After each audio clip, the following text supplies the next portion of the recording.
past summer, a Kirby Sorry Edmonds. about that. I Oh, realized I needed to hit that button. no, go for it. And yeah, this past summer I was a Kirby Edmonds Fellow with HRE USA, and I'm also really excited to be here and have some meaningful conversation. And okay, perfect. So Emma, do you want to go now? Yeah, so my name is Emma, and this past summer I was also a Kirby Edmonds Fellow with Human Rights Educators USA. I primarily worked on the Training as Action series, which is a series focusing on human rights issues. This year it's going to be focused on youth rights and youth power. I'm really excited to be here. I'm an incoming law student to the University of Washington, and really passionate about civic engagement, so I'm excited to see what we all discuss today.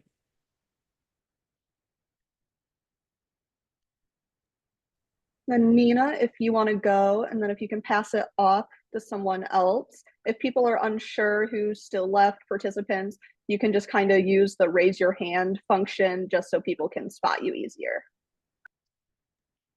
Thank you. My name is Nina Simone Grach, and I'm in San Francisco this morning, and I work at Woven Foundation, which is a small foundation that funds and works with partners around the world doing basically protection of human rights and human rights education. And I work within kind of a subset, which is woven teaching, and we provide training and resources all through the lens of human rights education. And I'm really excited to be here. I will pass it to Alex. Awesome. Well, good morning, everyone. My name is Alex Edgar. I use the He series, and I'm super excited to be here today. I'm a recent graduate from UC Berkeley in political science and public policy, and I'm now the youth engagement manager at a national nonprofit called Made by Us, which focuses on curating Gen Z civic education through museums and history. But a lot of my background is in kind of the intersection of free speech and civic engagement. And I'm on the board of directors of the UC National Center for Free Speech and Civic Engagement. And I will pass it over to Kevin. Hello, everyone. I'm Kevin Masonette. I am a sophomore at Fordham University in New York City. I've worked with the Fordham Humanitarian Student Union and with their undergraduate law journal. I focus a lot with my major in politics, my minor in humanitarian studies, the intersection of both, how human rights factor into politics. And I worked before as a youth advisor to the Human Rights Close to Home initiative in Connecticut. And I will pass it off to Sierra. Thank you, Kevin. Hello, everybody. My name is Sierra. I'm originally from Marietta, Georgia, but I go to school in Bard College, which is a small liberal arts school in, I guess you could say, upstate New York. I lead my institution's student voting initiative, Election at Bard, and I've been doing that for about 2 years now.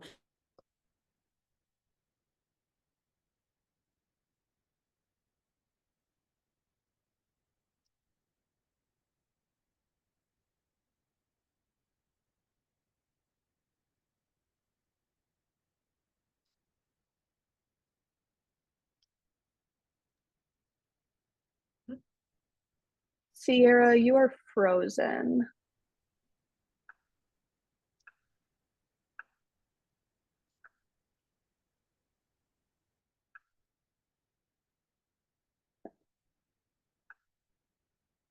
Okay. So she should hopefully be able to get back. Oh, there you are. I am so sorry, y'all. I do not know what happened. That's okay. I'll pass it on to Jenna if nobody's passed it on. Well, thank you. I'm Jenna. I'm a senior at the University of Minnesota. I'm double majoring in political science and journalism, and then I also have a minor in German. Right now, I am the programs and communications assistant for the human rights program here. And yeah, I love anything that's like politics, communication, especially when it comes to voting. So I'm very excited to be here.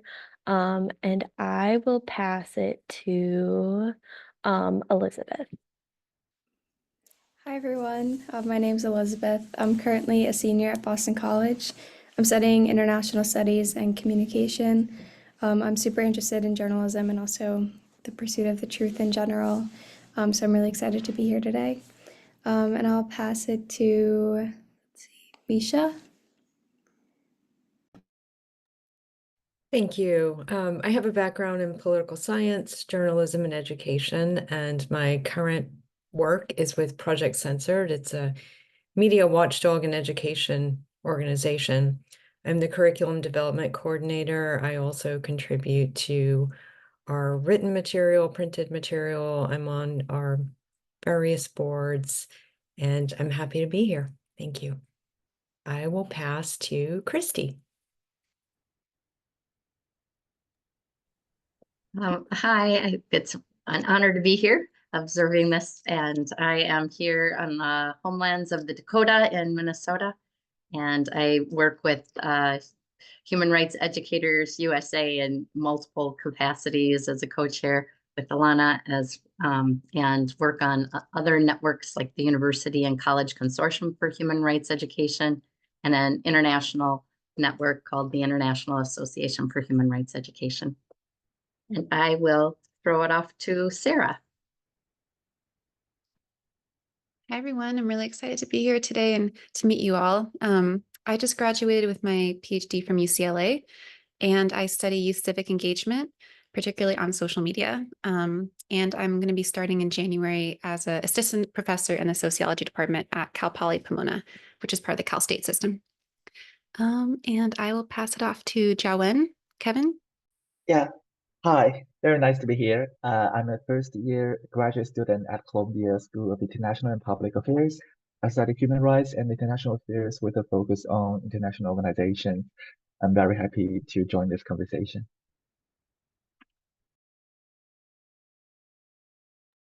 Do we have any participants who have not shared yet?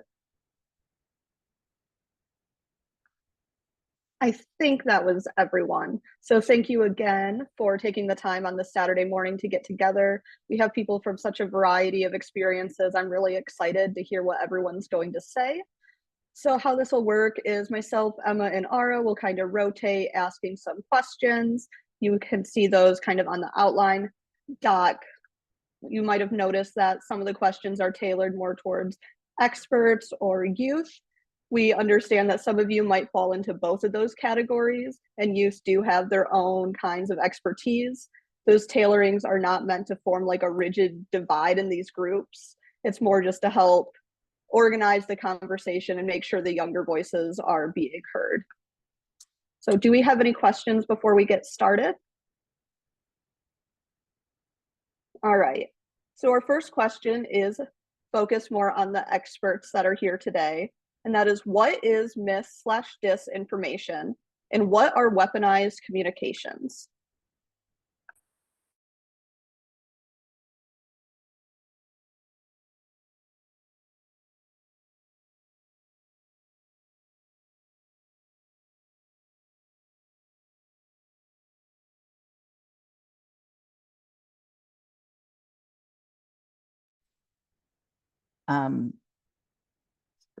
First of all, I don't know if I'm an expert on this, but I appreciate the opportunity to be part of this conversation. I would say misinformation is, sometimes unintentional. Yeah, people spreading information that they believe is true. And then disinformation is obviously intentionally meant to confuse people, trip them up, mislead them, and I mean, weaponized communication, I think we saw with the political debate, the presidential debate the other night, where that disgusting rumor about Haitian immigrants eating, local cats and dogs. And then, these things have real consequences. And, the mayor has come out and said, you need to stop, because since then, there have been bomb threats. I mean, many, and a lot of immigrants are saying they're afraid to send their children to school now because this has stirred up so much hatred. So I think it's just a really telling example of what we are dealing with today.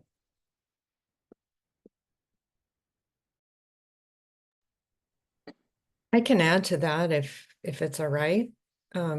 Yeah, great explanation. And I go a little further with my work and the work with Project Censored, disinformation. We break it down into something called malinformation as well, which is removing accurate information, correct information from context and then disseminating in such a way as to cause confusion or harm. So as Nina just said, misinformation is usually unintentionally spread. Disinformation, malinformation is spread with malintent. And then weaponized language, just to build on what was already said, it's the opposite of norm-centered, respectful communication. And it's using language in such a way as to wreak havoc, really. And it's everything from name calling to declaring the press the enemy of the people, to gaslighting, using language to make people question their own reality. So it really runs a gamut. I also just wanted to jump in and say that disinformation, like the same post, can be misinformation because someone could originally share a post intending to mislead people, but then a lot of people can repost it not realizing. So the same post can be both disinformation and misinformation. And actually, in our research, a lot of young people in particular felt shame and guilt if they had accidentally reposted something. And then I also wanted to say about malinformation, I feel like that can also go into kind of like these manoverse, like sexist areas of the internet and other areas of the internet where they're using information to kind of back up like misogynistic arguments or racist arguments and things like that. And so I think that's also a really important area to talk about.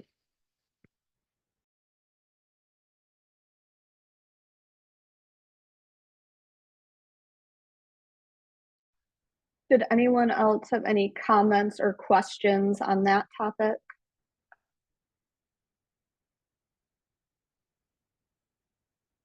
Okay, before we move on, okay, good. I wanted to make sure the recording was in progress, and I see it is now, which is great. So Emma, you can take it from here.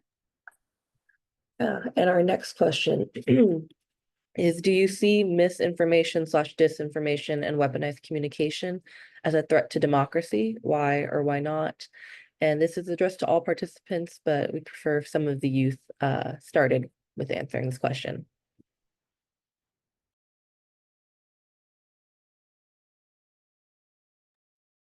Yes, so definitely, as a sophomore, I would definitely say, throughout my own experiences, I've seen a lot of people who have faced like the threat of misinformation and disinformation in their own lives on campus and off campus.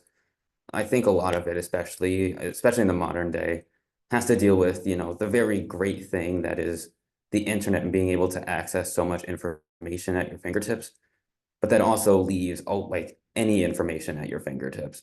And sometimes, it can allow people to grasp the sensational news that they may want to hear, the things that may make them angry.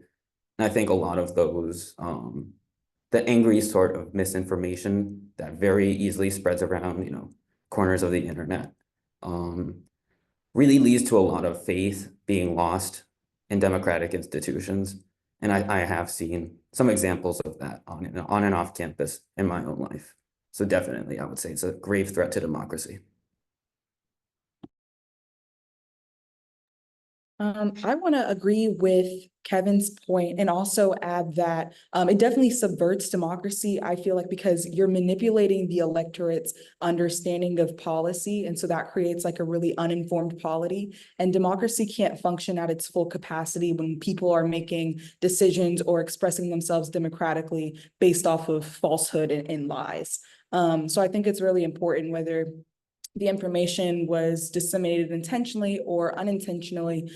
We as an elector and as a citizenry, it's our responsibility to make sure that we're civically engaged and we're understanding policy correctly so that we can make informed decisions in the ballot box and contact our representatives and ask questions that are based and rooted in truth. Yeah, I want to emphasize something that Kevin said, something I've noticed a lot on my campus as well. I think misinformation also greatly undermines public trust in like state institutions and also just the electoral process in general. In relation to like election integrity, it in general, I think can defer people or discourage them from even participating in the first place. So I do agree. I think it's a great threat.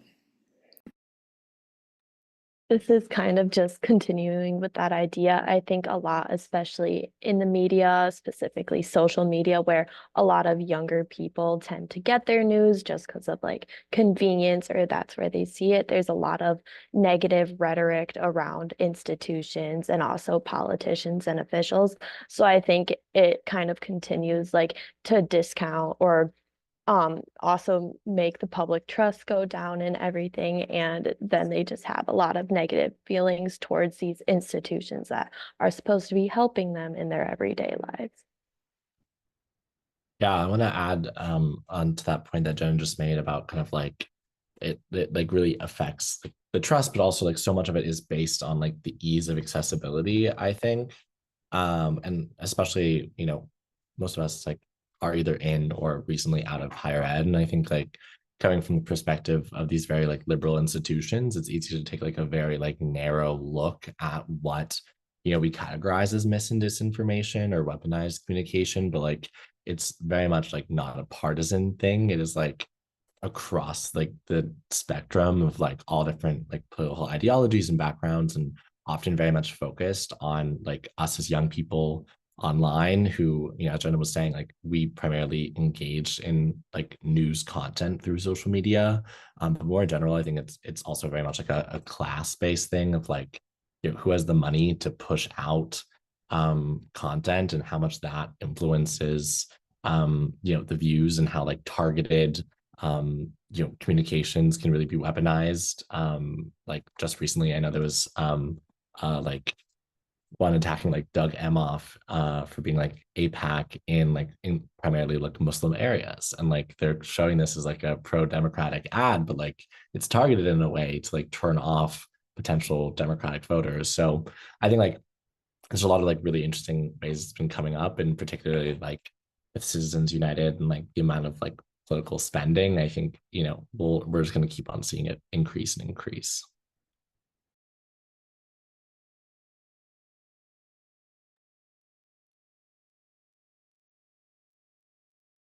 I think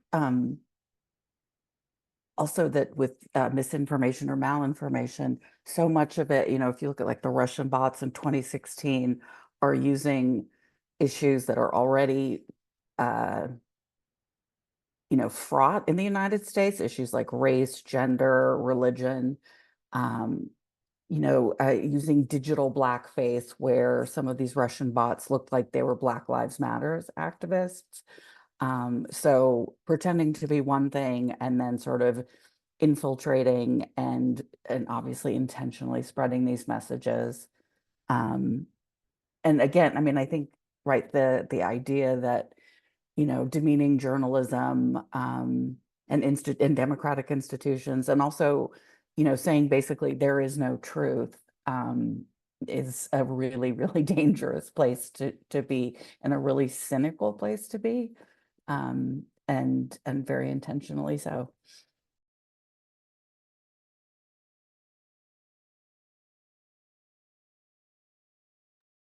I just have one last thing to add, kind of going off of that, but with all of the misinformation or disinformation spread, especially when that communication is over social media, the people consuming that only get like one headline or a snapshot of what's happening before they move on to the next post, before they scroll past it. So the headlines or what's like spread out to them is also really important. And there's kind of like they consume one sentence or one idea, and that's kind of what influences them rather than like going into a deeper investigation of, is this true? It's more of like you see a headline and you kind of go with that.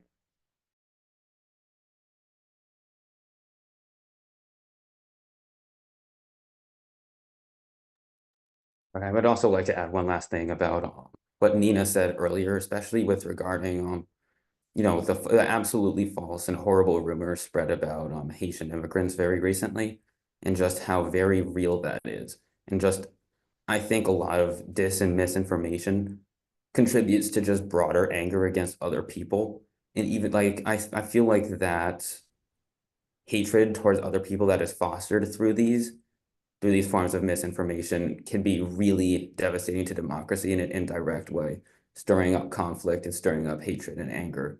That in and of itself, I would say, is a grave, grave threat to democracy. Nina, if you want to add something. Yeah, I was going to say,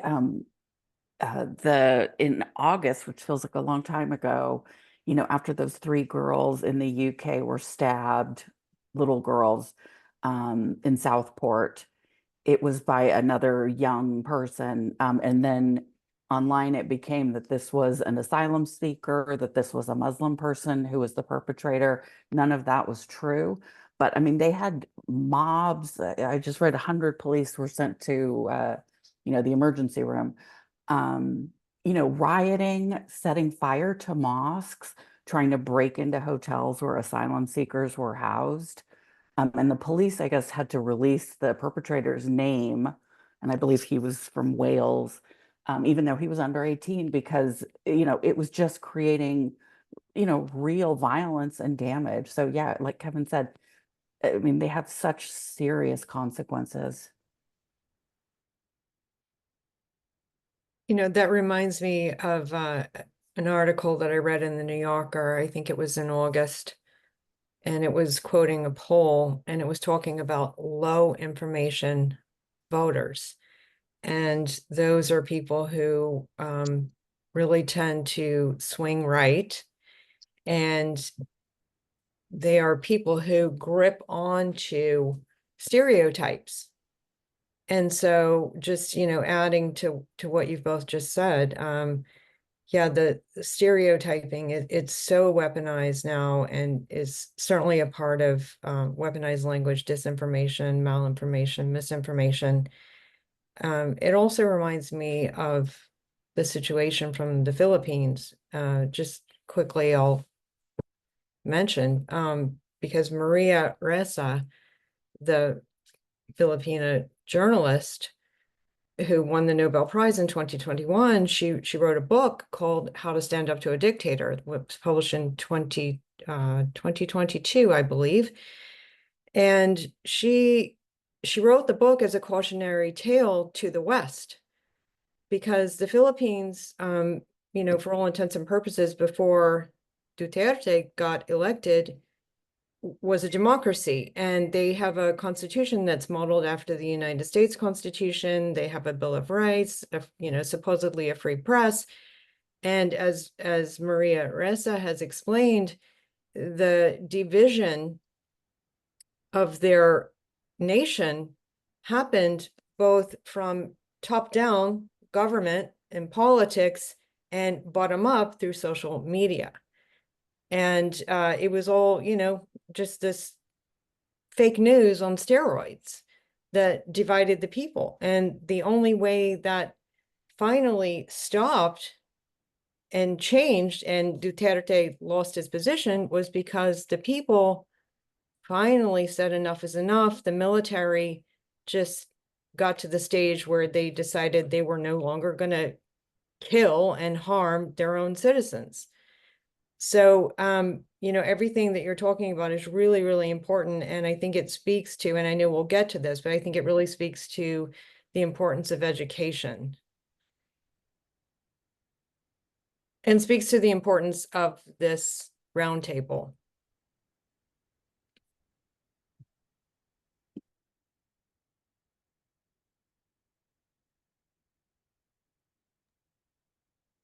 Yeah, thank you all. And I think, Misha, some of what you were just talking about transitions really well into our next question. Ara, if you would like to ask that. Yeah, our next question is, how does misinformation and disinformation shape your or your peers' likelihood to vote and your attitudes towards voting? This question is youth focused, but we'd also love for experts to share their experiences with youth they've worked with in regards to this question. Yes. So again, I work with my institution student voting initiative, and that is completely student led. So I definitely, me and my team get the forefront of attitudes towards electoral participation from our peers. And a lot of them unfortunately view this as a chore, which to me is very unfortunate because it is a civic duty, but this is something that I feel like should be celebrated, especially for if you're 18, like, you know, the 26, there was a point in time where you had to be 21 to vote. So I think it's just that fact that we can is amazing, but I understand their cynicism towards voting because politics nowadays definitely feels like performance, and then that coupled with the misinformation can get in the way of people viewing this as something celebratory. And I do want to note that at my school, all 4 years, this is going to be our first time voting in a presidential election. So it's been very impertinent for us to make this process as celebratory and exciting as possible to kind of remedy these, you know, attitudes about it being, you know, a chore and this kind of apathy. But a lot of young people are, you know, kind of apathetic towards it, but recognize it as something that needs to be done.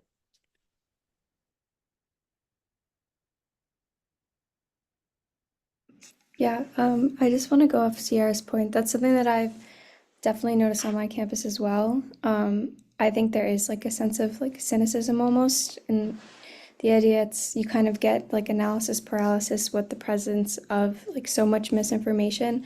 I find that a lot of my peers don't really know what to do or how to handle all of the false claims, both with from like journalistic point of view on the news, but also from candidates themselves. So I think that there's an aspect of being overwhelmed, and that leads to this feeling of not knowing who to trust, and this like cynical viewpoint of if there's no one to trust, then there's no point in voting at all, which is really unfortunate because being able to vote in itself is a privilege. But I've also noticed that on my campus, Sierra.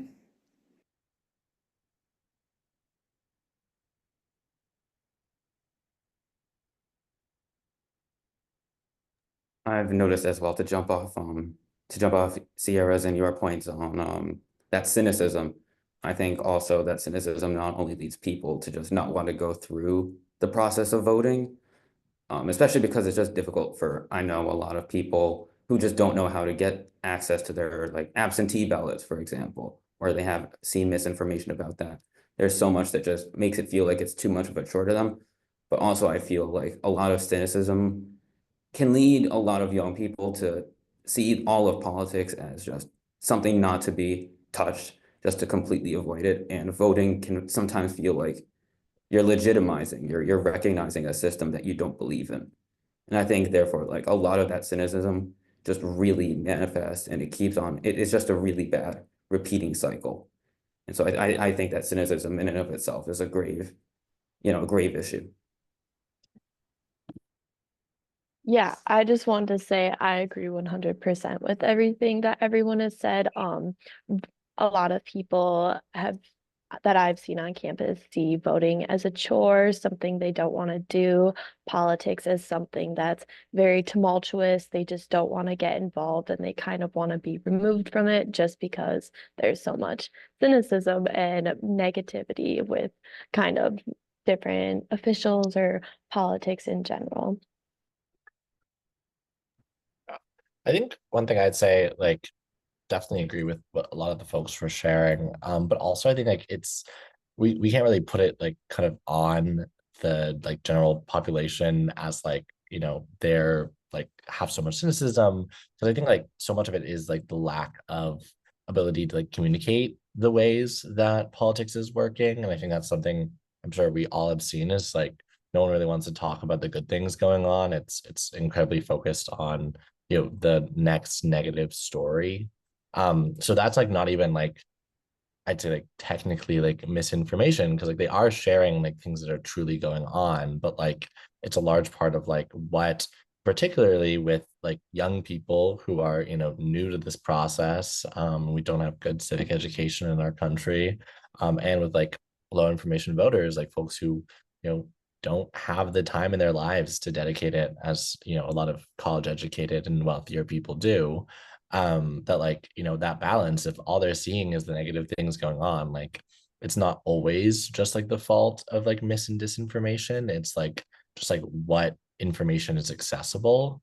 And I think with that, like once you're already in this place of feeling like, you know, there's nothing good coming from, you know, the government or from the country, like it's really easy to fall into the trap of mis and disinformation. But I don't think it's always started just from the mis and disinformation.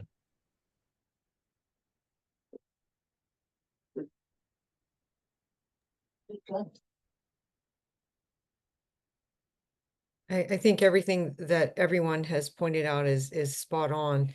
And I'll just add by saying, you know, even in the progressive movement, so many people feel that, oh, well, you know, voting is just a choice between two evils. Which one's the lesser? They prefer to vote for their third, you know, a third candidate. And then it's, you know, too often people say, well, what's the point? Because then there's the whole business of the electoral college. So, you know, again, as everyone has so eloquently pointed out, I guess for better or for worse, voting is a privilege, and you know, the votes, they do matter. The popular vote does matter. It might not be what, you know, casts the ultimate decision that gives us the president, but I think, you know, just going back to what everybody is saying about education, and I love hearing that there are these initiatives on campuses, because our country is severely lacking in civic education, so it's on us. So thanks for everything that you guys are doing. I'm really impressed with what I'm hearing.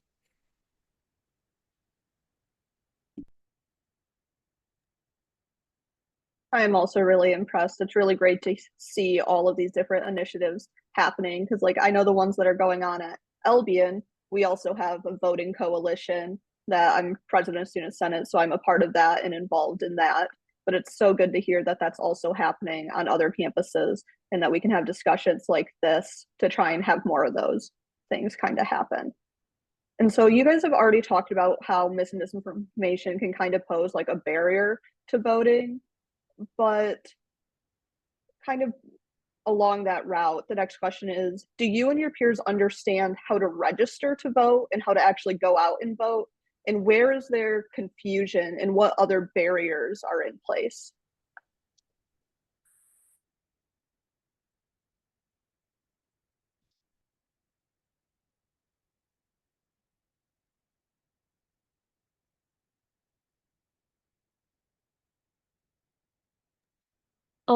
I can just start with a quick comment, but I think that there's like a lot of accessibility issues with polling.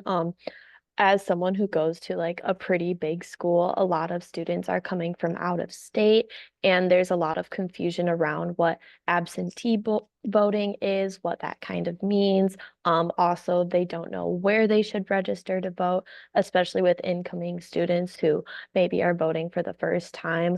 It's kind of unclear like what the process is, where they should vote, and kind of like how to get to the polls. I know here specifically, transportation to polling places has also been a huge barrier since even with public transportation, it's a very new area for a lot of kids. They don't really know where they're going, how to get there, stuff like that. Just the other day, I had someone asking me, like, I'm registered to vote in this state, but now I live in Minnesota. How do I do that? What happens when my registration expires? Stuff like that. So I think there's just not very many like outward resources or resources that people know about that they can help find ways to get to their polling place, ways to register, everything kind of along those lines.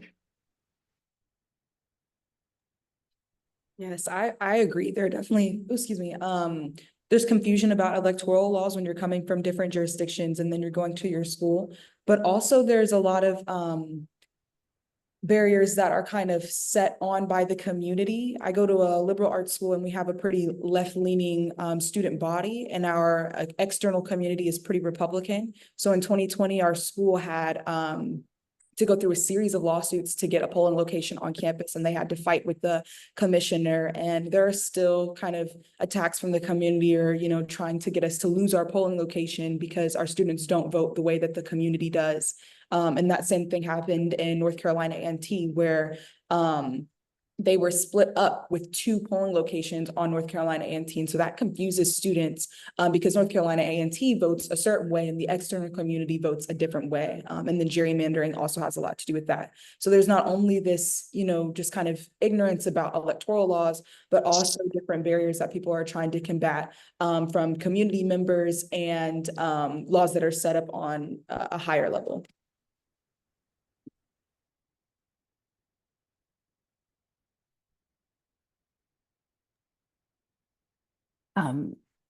Also, some of it is really, you know, again, intentional, where there have been robocalls saying the election was canceled, the election has already happened, you have a new voting place, all of this intentionally trying to keep people away from the polls, which is obviously really dangerous.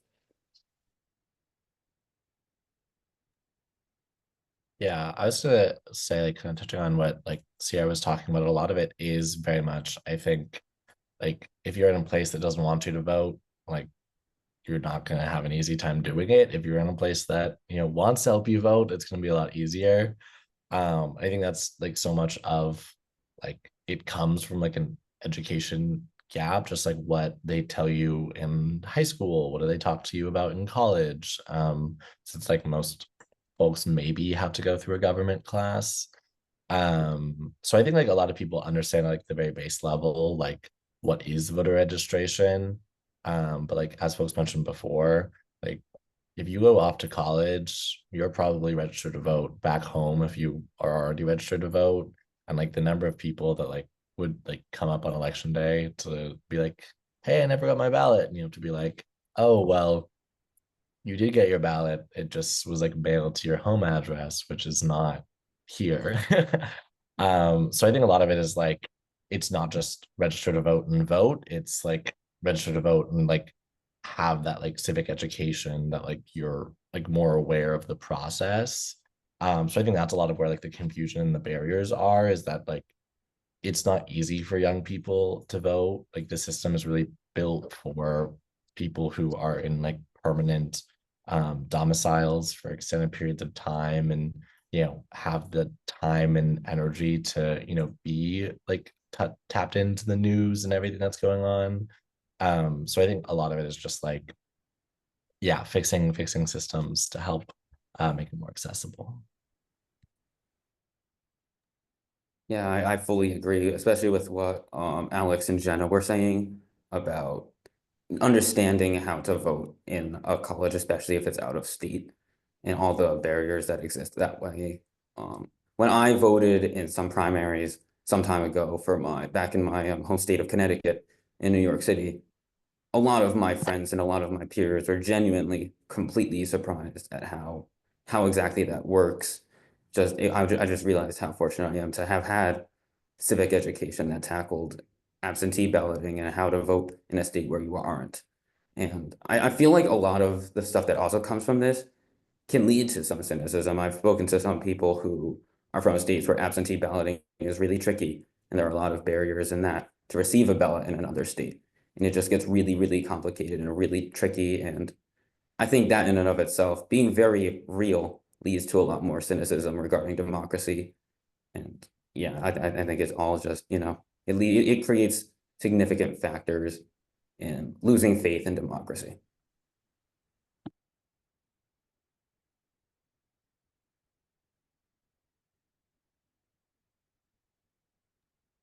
There was one more point I wanted to touch on too, and this came up from something that Sierra said about like the polling places themselves being very like scary, intimidating places, especially for first-time voters. If someone isn't like super civically engaged or like really know what's going on, also the poll itself can be like intimidating, the ballot itself. Like not really knowing what about like local politics or like smaller scale elections, things like that, smaller primaries. With this year being a presidential election, I feel like that since it's such a higher scale is encouraging a lot more people to go vote. But I think also like just the ballot being full of a bunch of other names that people don't recognize as much since more local politics aren't talked about as much. I think that's also really intimidating and kind of creates a barrier there.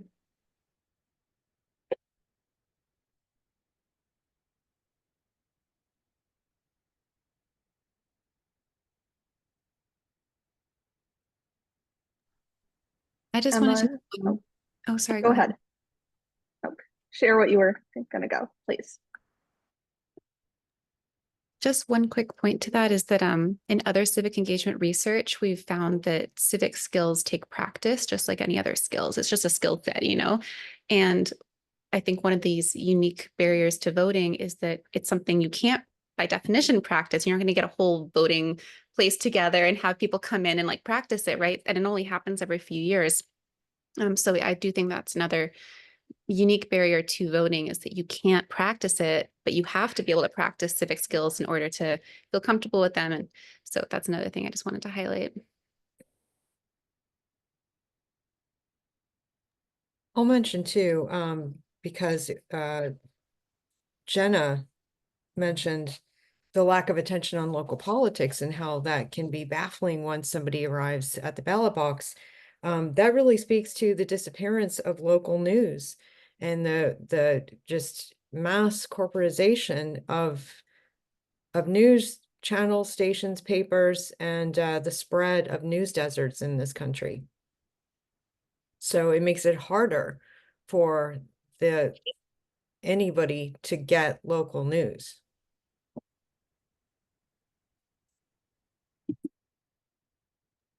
I just want to, I'm being quiet in the background here, and I just want to say how much I appreciate what everybody is sharing, and I'm learning a lot. And you really just made me realize, like, oh yeah, I've been voting for a while now. So I have like a whole like way I do it and the way I get information and actually practice with a ballot before I'm in the voting booth. And it's so automatic because it's been a long time. So I got to share a little bit about what I do. And what I've done is the cities I've lived in different places, but I am able to find that there might be an organization. I think, what is the one I'm in that connect to now? Democracy Now, or something like that. That's in my state, and I go onto their site and I see what they're sharing. Not that I necessarily agree with everything, but I see what they're sharing, and more often than not, they have information about the absentee ballot, where to get it. And this is in my state. So it makes it like I'm not going through like a federal government site, which can be so confusing. And also, this particular one has the ballot that like you could print out to see what's on it. And then there are all these other things, local things that you sorry, let me turn the sound off. Sorry, well, I can't do it. All these other issues that you're voting for, like amendments or agreements. And this particular nonprofit that I connect to, they have the explanations of what they are. And they're very like matter of fact. They're not saying how to vote, but what they are, because sometimes you're in the voting booth and it says, oh, do you vote yes or no for Amendment 5? And you're just looking at it and you're like, oh my God, what's Amendment 5? And I remember once I decided, like, I don't know what it is, so I'm not voting. And then I went to put the ballot through the machine at the end and it wouldn't take it because it wasn't fully filled out. So I ended up voting for something I didn't know what it was. So I'm probably talking too much now, but I guess what I can say is, like, it's so exciting, your first time voters. I love that. It's so exciting. And really reach out to some local nonprofits that focus like on, let's say, democracy or voting in general, and just see what information they have for you. Because a lot of times they've had the answers that I haven't been able to find elsewhere. Okay. Yeah, thank you, Alana. That actually transitions us really well into the rest of this discussion, which we are now going to focus on action steps we can take, what resources are available, and going on that. We kind of have figured out like what the problem is. So now what are we going to do moving forward? And so Emma, you can start us off on this section.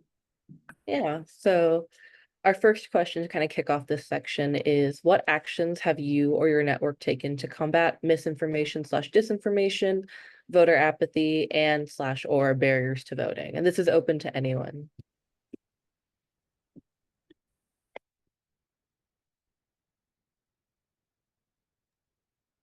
I can share a little bit about what Project Censor does. So part of our mission is to educate students and the public about the importance of a truly free press to democracy. And to that end, an informed public is vital in two basic ways. One is that being apprised of relevant news and opinions and a plurality of perspectives gives a person a greater sense of agency. And secondly, media literacy. Being media literate means that each one of us become more empowered to critically evaluate the quality and importance of news that we receive, that we consume. And it makes us more savvy, not just at the ballot box, but in any sort of civic engagement and in navigating the mediascape. So we provide a lot of free tools, a lot of free information. Thanks.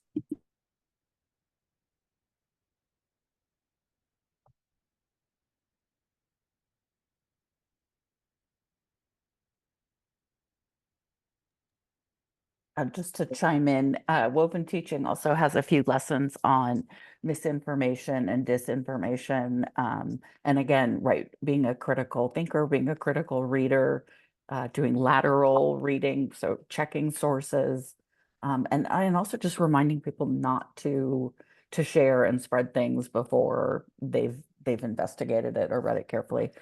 And we are, I don't know if you can see, no, you can't. Woven Teaching is putting together, excuse me, a series of lessons called Defending Democracy. And we're using the framework of Timothy Snyder, 20 Lessons from the 20th Century on Tyranny is the name. Anyway, and just again, showing young people small steps that everyone can take to protect democracy. And all of our resources are also free.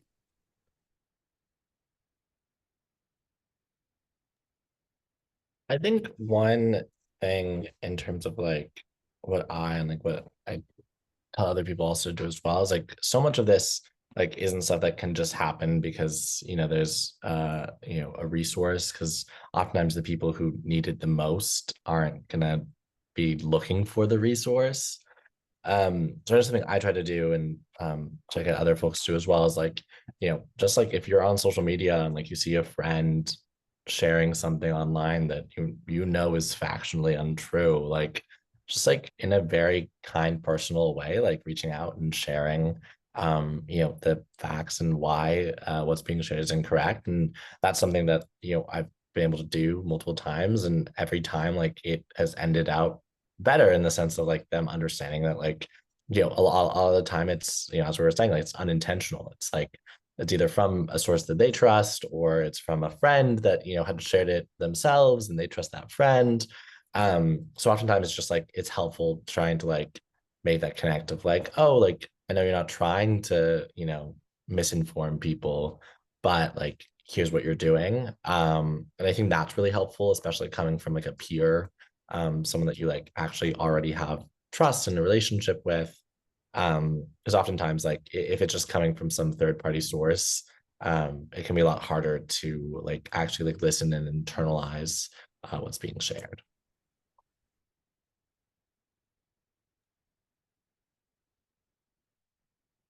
Like something like campus-wise, Columbia has released a bunch of newsletters for to inform students, encourage them to vote and I recently saw a post on Instagram. I think like from quoting Hillary Clinton's some speech during his her lecture. So like encourage students vote. And also the other day there was an event like a grand student event co-hosted by the Columbia Democratic Students Association and Republican Students Association, and also like supported endorsed by the university administration or something.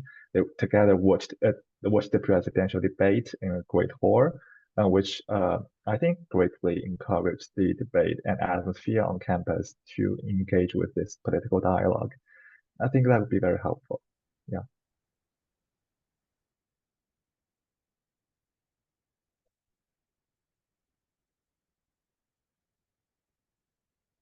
I'm a part of a fellowship on campus at Boston College, and it's for like public service and like international justice. But something that we do is we host like seminars that students can go to. So, for example, we had one after the debate this past week to kind of talk about the fact checkers or the presence of misinformation and just generally like how things were, so that students can talk about it with their peers in like a very comfortable space, without maybe like being afraid of like what their professors might think and things like that. But then within that seminar, there's also discussion of like why voting in general is important. And I think having like a peer-to-peer aspect can also be really helpful as well.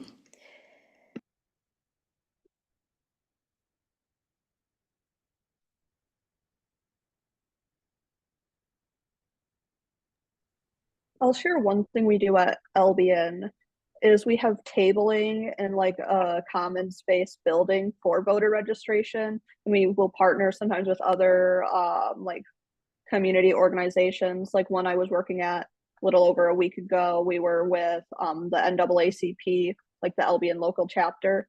And we had like tables with computers set up, and we're asking people like if they wanted help registering to vote and how to find their absentee ballot. And we had like the resources pulled up on the computer so we could register that right there.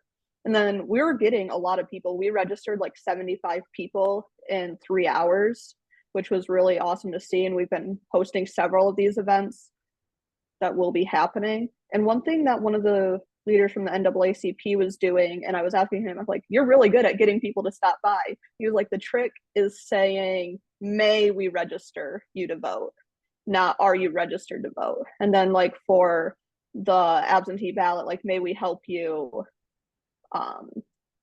get your absentee ballot, like that, can we help you do this, not the have you done this kind of way. And it was really bringing a lot of people in, and it was really great to see.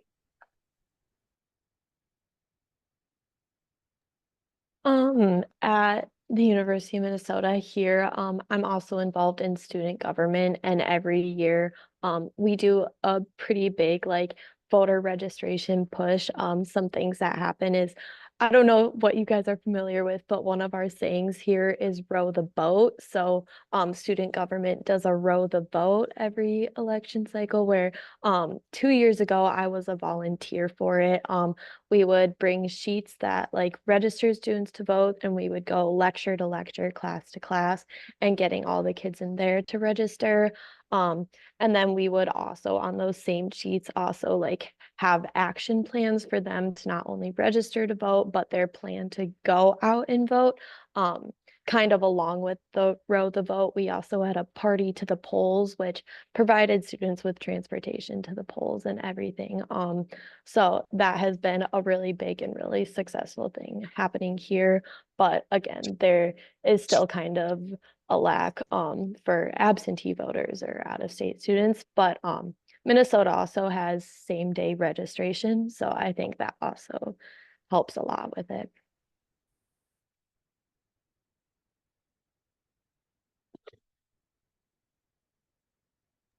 I also, to jump off of that, I have on my campus the Republican Club and the Democratic Club both are strongly pushing for voter registration drives. We'll be like doing that soon.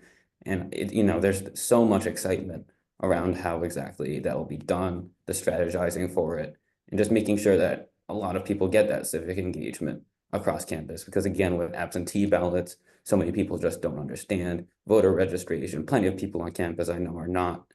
And I think it's also just very encouraging for students who are just learning about these civic processes through this, just to see a lot of energy and a lot of eagerness from other people, just to help them understand the importance of their ballot and how exactly to go about that. I think that really fuels a lot of civic engagement, and it changes people from being unengaged to wanting to learn more. And I really value that.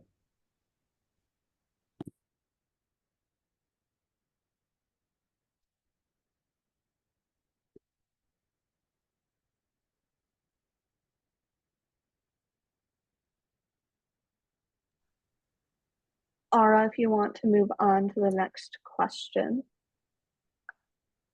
Yeah, our next question is, what ideas do you all have for combating mis and disinformation, voter apathy, and barriers to voting? This is addressed to everyone, but if the youth want to kick us off, that would be great. Yes, I'm much like most people on this, or all people on this call today, am a firm believer in civic education.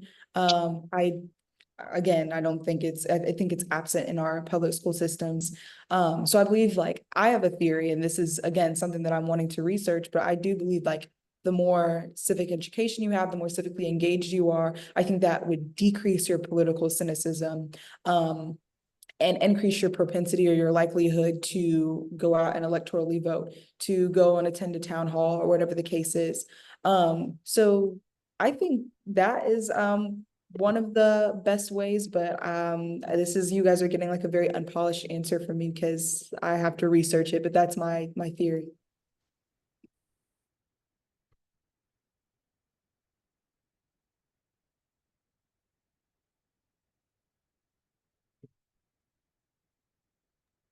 I mentioned back in high school as youth advisor to the Human Rights Close to Home initiative, which was a movement in Connecticut to fuel civic engagement and to combat a lot of misinformation regarding voting, and particularly, of course, human rights, just in a broader global context. And I really found a lot of engagement that was fostered from that. Honestly, I saw so much of a difference from students who initially went there to, just get out of school perhaps for a day, and then left feeling very much inspired to learn more about their world, just because they had got to see workshops with people who had experience in this, with people who had interned with politicians, who had plenty of experience regarding civic rights, civil rights, and so on. And it was just really, I think, important for them to see it right in front of them, and just to be able to learn from that, and in personal.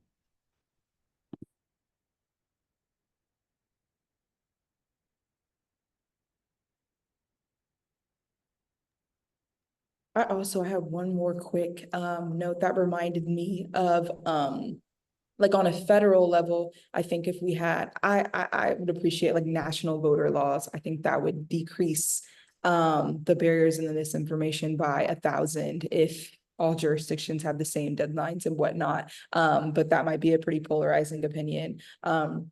But I think that would help. So seeing some kind of federal push and investment in electoral participation, I believe, would be helpful.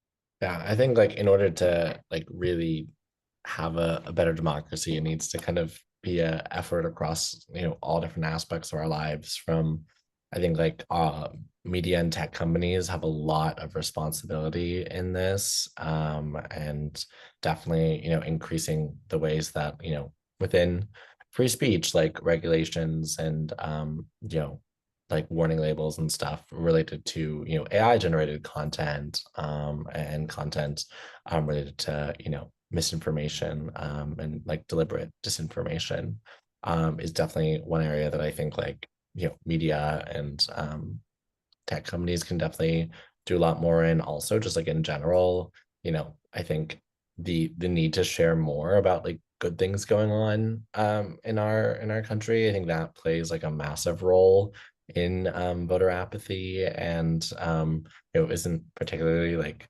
misinformation, but like is like such a massive part of why particularly young people and folks who aren't deeply MSNBC or Fox News watchers, like they're not gonna hear about much else.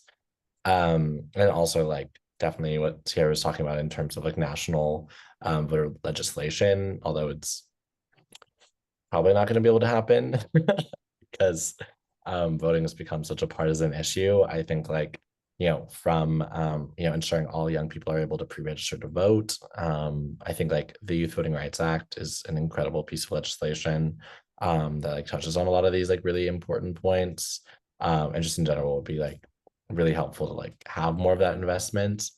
Yeah, I think all that would be set forward.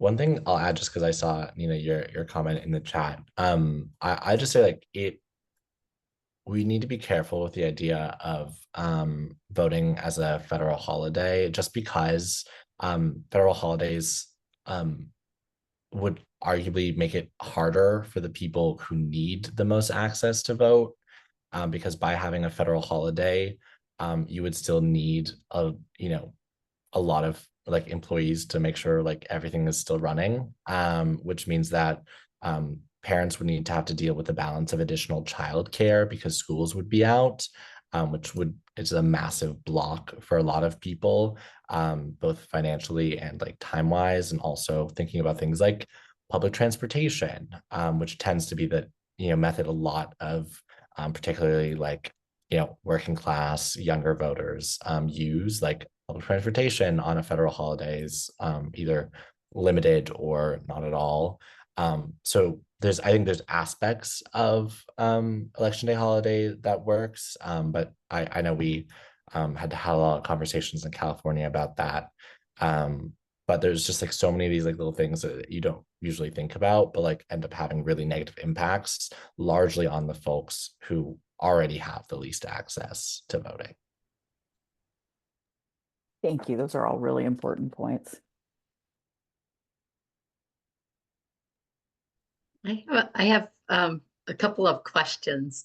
I think I put it in the chat around the campuses, because I know I have actually been due to travel or in and out or scheduling day of for voting, going and doing the early voting options at our city halls.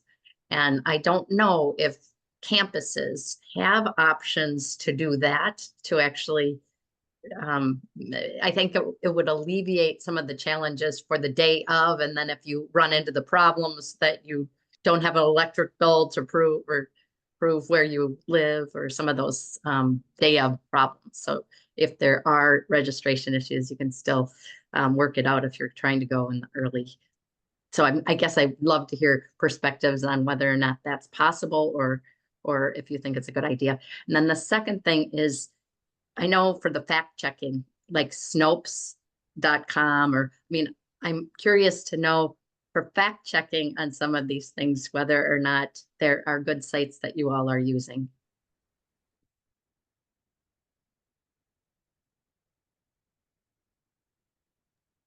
I know I love opensecrets.com. It's great if you guys haven't. You can track the money, you can track political activity.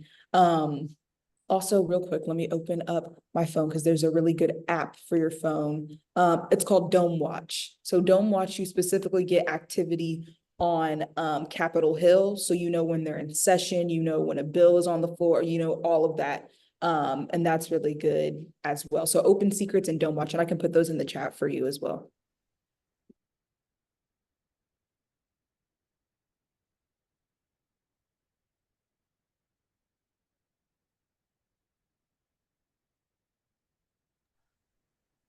And that transitions kind of into the next question, which is, what types of information do you feel is necessary to include in a resource guide or toolkit designed to help youth navigate these issues we've been talking about today? Because we are actually going to develop a toolkit that we can share out to people. So general ideas for kinds of information. And then we can kind of combine this with the next information, which is like that specific resources, So both general types of information you want to see, and if you have specific resources in mind for those kinds of information, we'd love to hear them. I think something that might be helpful would be like a guide on like what misinformation is, but also examples of it, / like how to spot it when you're like listening to the news or reading articles. And then maybe with that for the specific research aspect, like having a list of those websites that we're all mentioning. I also use Open Secrets all the time, and I think it's a great one. I think that would be helpful.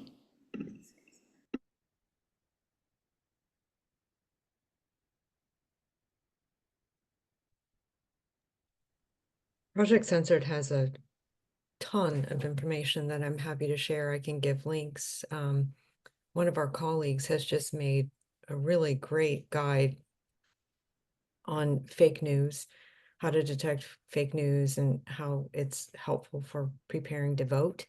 It's going to be published on Monday, so I can provide you, Kara, with a lot of different links that would be easy access for people that could be used in the toolkit, perhaps. Yeah, that would be amazing. Thank you. Love to. Thanks.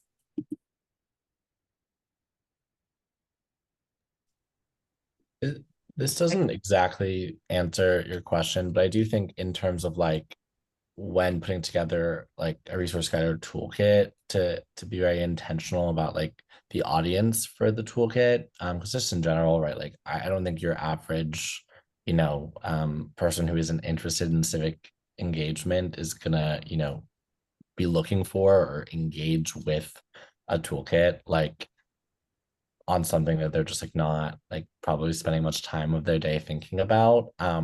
So like I think one important part would just be like making sure it's a lot more focused on like trusted messengers, whether that's other young people or adults, and like really focus on like kind of the more like how does this toolkit get out to people who aren't already in this field and aren't already engaged in this work, whether that's like social media talking points, content type guides, it's the like infographic type stuff, like whatever it may be, like making sure that like the information isn't like that, not to expect that like a ton of young people are going to just like look at it and have it more like how do you get people to get this to young people.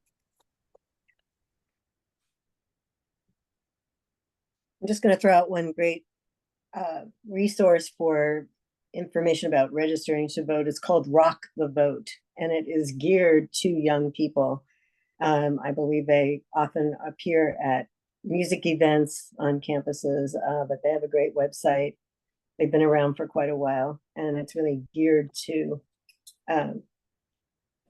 encouraging engagement and voting among younger people.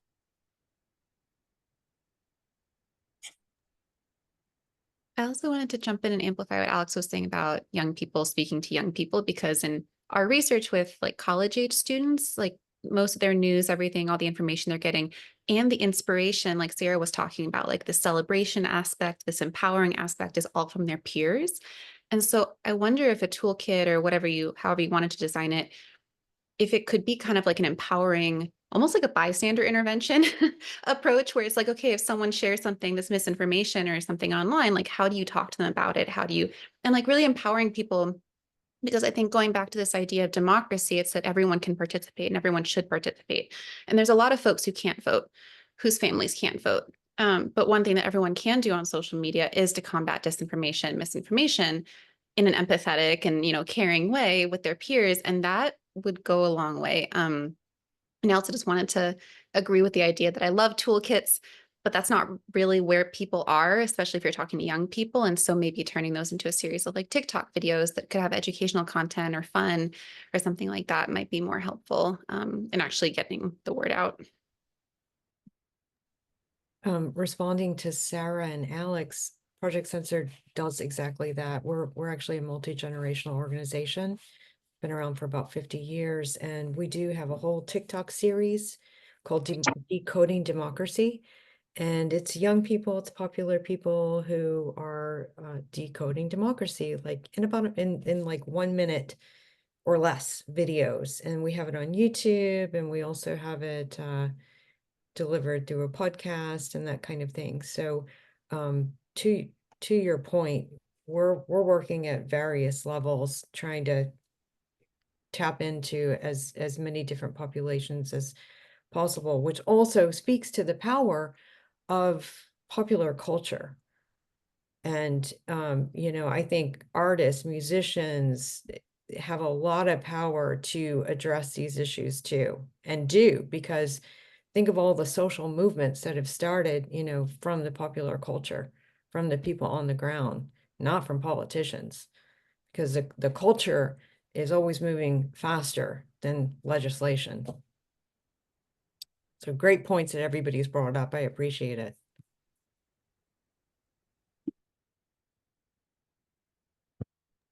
Are there cross university, like for all of you, like Sierra, you're working at Bard, and Jenna at U of M, Minnesota. I mean, are you all talking? Do you know about who's working on other campuses? And is that network, would it be useful to see what others are doing?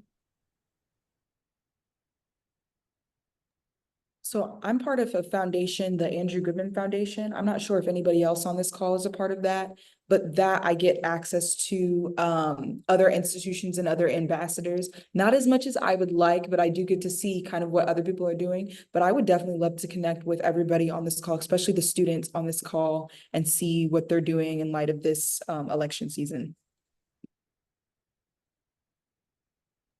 Yeah, I think that's a great idea. I'm not aware of like if the voting like campaign we have going on here, if that like is, because I know with Minnesota it's like a system-wide campus, so there's a campus here, there's one in Duluth, there's one all over Minnesota, so I'm not exactly sure if they're in connection with the other campuses too, but I think that's a great idea. I agree. I think, like for example, I'm at Boston College, but there's, I would say, the most connection within our city. There are a bunch of colleges and universities in Boston in general, but that might be another way to kind of like expand the reach and like get as many as you can by looking at specific cities like New York City or Chicago or places like that. There are a couple groups like the Students Learn, Students Vote Coalition, that is, you know, a bunch of different voting nonprofits, but also campus organizations.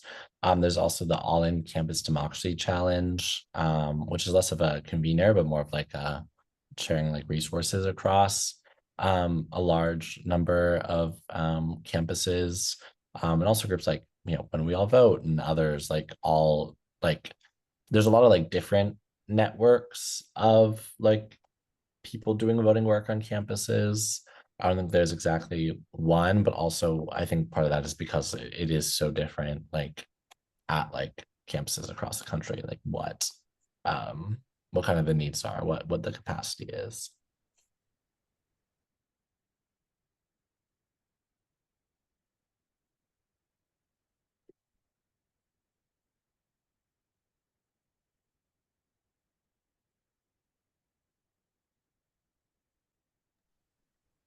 Thank you all so much. That's all really helpful.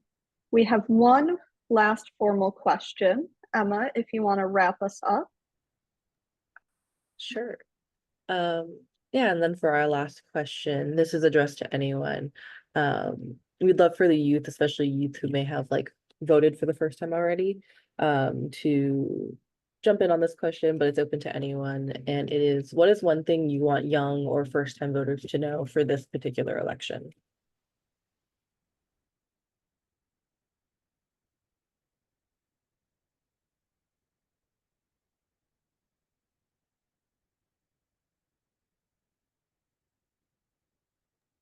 As someone who has only been able to vote extremely recently, I would say that to a first-time voter, just to emphasize just how important, extremely important your vote is and how important your ballot is, because of course we've been talking about this. throughout this entire conference, throughout this entire roundtable. But there are many groups of people who seek to spread disinformation, people who are very much misinformed, specifically because of the power of your vote, and people know that. So just to make sure that first-time voters understand the importance of their vote, because a lot of other people do. And I think it's incredibly important as a first-time voter, for you to understand that as well.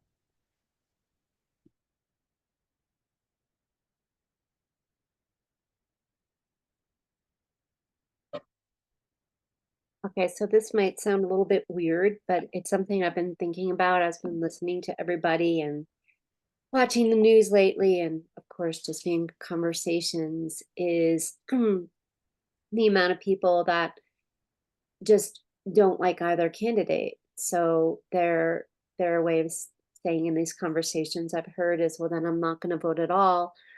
And my way of looking at that is, like, there's not going to be someone perfect. And I like to look at it as, like, if so and so is in power, how much power do I have to make change? How much would be against me?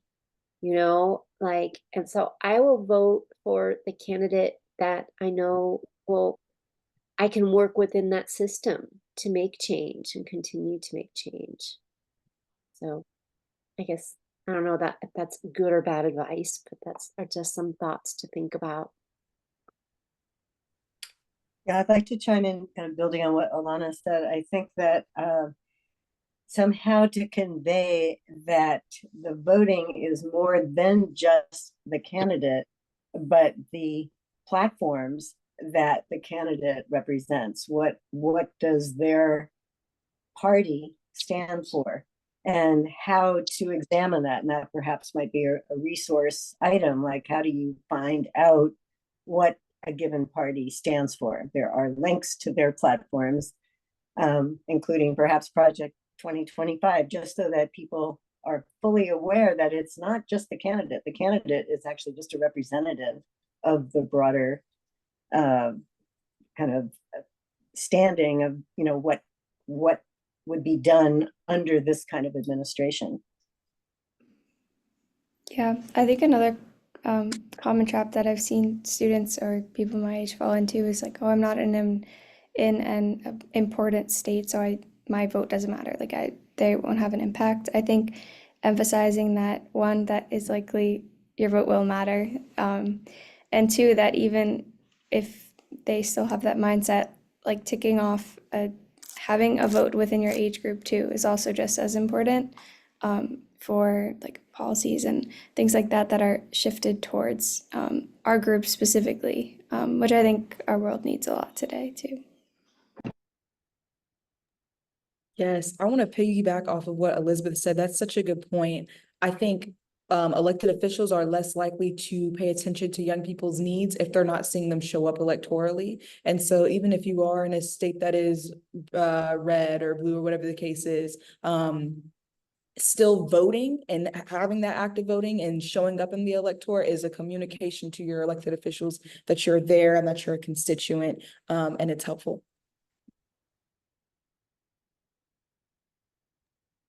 Yeah, what I would say to a first-time voter or someone, who is, younger, is like the importance of, an election isn't just who's at the top of the ticket, and that it is arguably far more important. The people who impact your daily lives are, the city, county, state elected officials, who impact far more of your economic opportunities and your civil rights. So even if the top of the tickets is scary, overwhelming, you don't feel connected to either candidate, that everyone should always take advantage of the opportunity to vote, especially down ballot races. I'm so glad you mentioned the down ballot, because I was going to bring that up as well. Yeah, to everyone's point, even if you don't like who's at the top, get to know your issues and get to know the people who are on the ticket down ballot, because That's where things are really happening. And happening faster than at the top.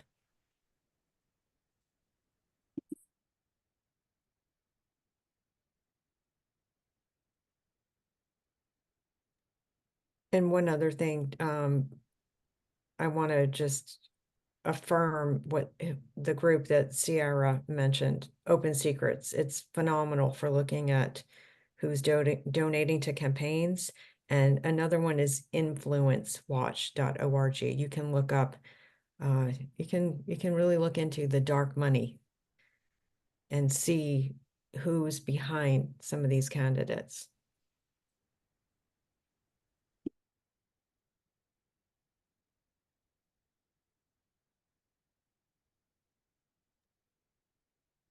Are there any final thoughts, whether on this specific question or on other things that we've been addressing so far? Or maybe something that you wish we had addressed that we didn't quite get to? We have a few more minutes if there is anything.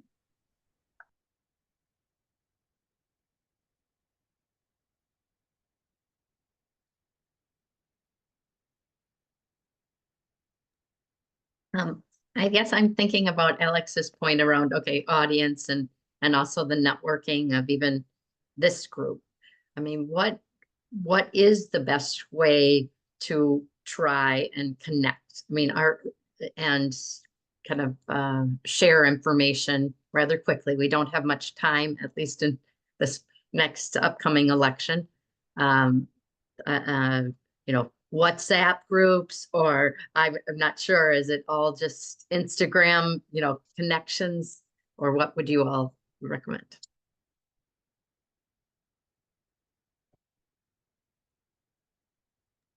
I guess that leads into the question of, Kara, are you taking responsibility for compiling a toolkit and then sending it out? Or do you want us to be in touch with one another via email or WhatsApp or something like that? Yeah, I will primarily be working on collaborating, getting it together. We might have another person in HRE USA helping me with that project. But if you guys have ideas and if more like resources come to mind, please send them my way. And I can definitely get some of your feedback as we're going on the process. And we'll definitely share it with you guys as it's closer to development too, or once it's developed fully. And if it's on a kind of a Google Docs, if people wanted to, I know that our very first roundtable that we did earlier with different organizations, we ended up having it actually on a Google Docs, at least for some of the resource sharing more easily. That might be helpful.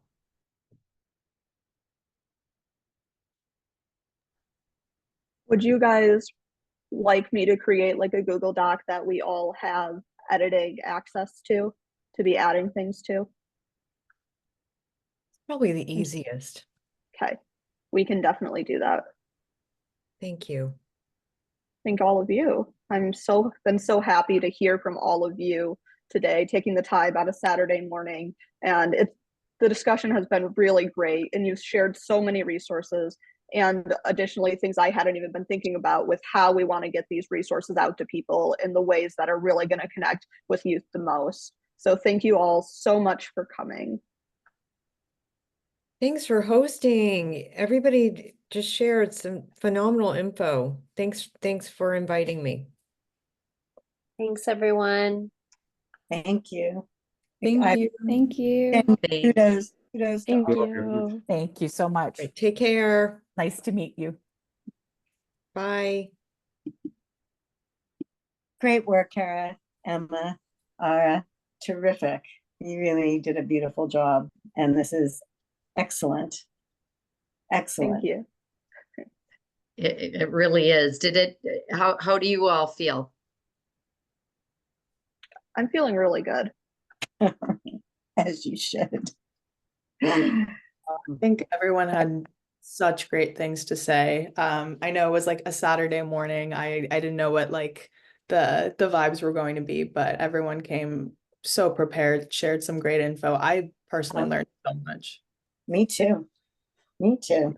And this is wonderful. And you've created a network to connect people, which is, I think, one of just terrific in and of itself.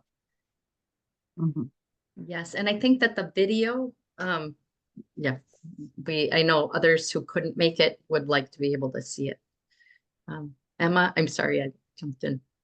No, you're good. I just wanted to say I thought that went really well. And I think that like